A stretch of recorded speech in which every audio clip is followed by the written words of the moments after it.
Hello, welcome to my review for Ready Player One, the latest film from Steven Spielberg, adapted from a novel that came out, I think, towards the beginning of this decade. It's a very popular book, everyone raves about it. I hadn't read it myself, I feel like I need to get that out of the way before we even talk about this film.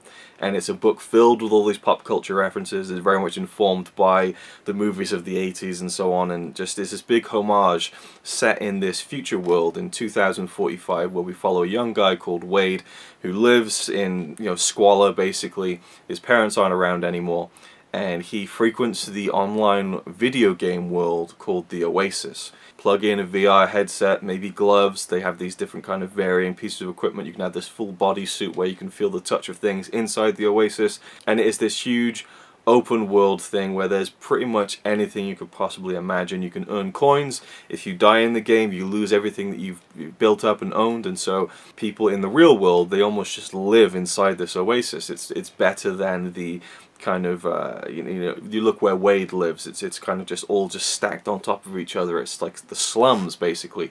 You imagine the whole world isn't like that, but it very much feels like overpopulation has become an issue in 2045. And the creator of the Oasis, Halliday, played by Mark Rylance, who is just incredible in the film. I just thought he was such a unique character. He really just felt like this living, breathing person, even though he's dead for the entirety of the movie. But we see these flashbacks, we see his memories that have been stored and recreated from any angle inside the Oasis. You can visit his journals and see any point in his life that he's remembered. Every movie he's watched, he's logged inside this virtual world. So we see quite a bit of Halliday, but he has set this quest for all the in-game players of the Oasis to find an Easter egg, to find 3 keys that will lead them to an Easter egg hidden inside the game that will give them control of the entire Oasis and $500 billion. So of course everyone wants this. This isn't just a video game achievement, this is a real world kind of equity at stake, and so everyone's trying to get it, and of course Wade is along for the ride. And he meets this girl inside the Oasis, and there's a bit of a romance that's budding there, but of course they don't meet each other in real life. And he has another friend called H, and I didn't like that character too much. That some of the lines felt a bit forced to me. I did like when we saw that character in the real world. I thought it was a nice little kind of subversion there. That was kind of fun. And they have 2 other friends who I feel like were kind of underdeveloped. They form basically a crew of 5 by the end of the film, and those other 2 characters, who I can't even remember the names of, they're there at the beginning, but by the end of the film you feel like this is a core group of real friends, but I didn't feel that connection to the other 2, even though they were fine, and I enjoyed the young boy's performance, who was like 11. He was kind of funny, but yeah, I felt like those 2 were kind of just brought in at the last moment. But, oh yeah, they've always been part of the crew, The girl played by Olivia Cooke is great, Samantha, and we see her in the real world about halfway through the film, so we kind of get to broaden that relationship between Wade and Samantha, which I really liked. I really bought into this romance and into these characters. I did find it a little bit of a leap to think that there's probably a worldwide presence when it comes to this Oasis game, and Wade and Sam are both in Columbus, Ohio.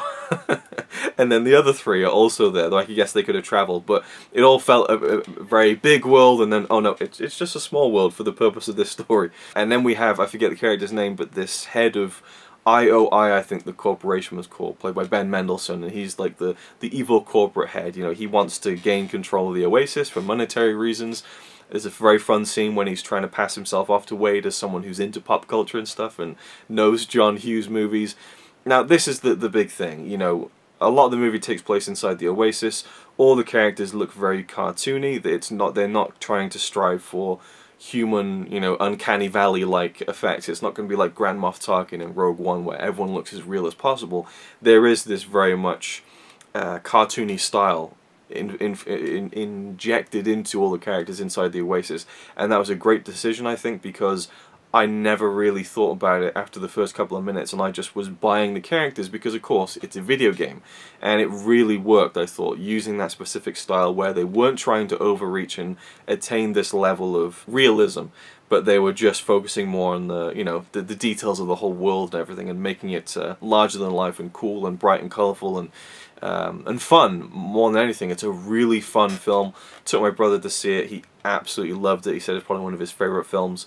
and there's so many references in this movie, and I feel like almost to the detriment where I'm just looking for references rather than paying attention to the action and the story, but it's definitely one to go back to again and again and spot things. I definitely think I saw Yoda at one point, and my favourite reference probably, my favourite throwaway reference, because there's a huge reference in the middle of the movie that's this big sequence, and if you've seen the film, you know what I'm talking about. They go inside another movie, and it is unbelievable. Like, it's so well. I was just laughing out loud, just not because it was funny, just because I couldn't believe how cool it was. It was so well done.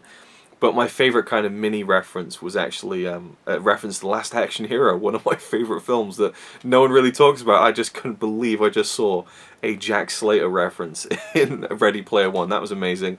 And also, we see, I think, Mecha Godzilla in the film. And Alan Silvestri, who did the music for the Back to the Future films, and great composer, he did the music for this film.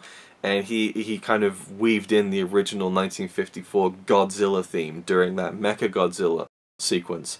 And I just thought, what is it with March 2018 movie releases that reference the main music theme from a classic Japanese film from 1954 starring Takashi Shimura? You know, Isle of Dogs, you know, used the main theme from Seven Samurai. Ready Player One used the main theme from the original Godzilla, and that was great to me.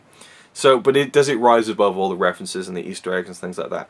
I think it does. I think the film has heart. I think it has characters that are you can really invest in. You know, by the end of the film, it does get quite emotional. But there is this real sad tinge over the whole film. It's this kind of feeling of loss and regret from Halliday's perspective that we kind of get throughout the film. It's really a mystery of his life and why he's made the Easter egg the way that it is, and the clues and everything, and his past relationship with his partner, played by Simon Pegg, his business partner, I should say. And you know, there's just this feeling of regret, and so there's a sad kind of edge to it, I think. But overall, for the main characters, it's this hopeful thing, and it's you know, fighting for what you believe. It's typical kind of, you know, Spielberg kids movie, I think.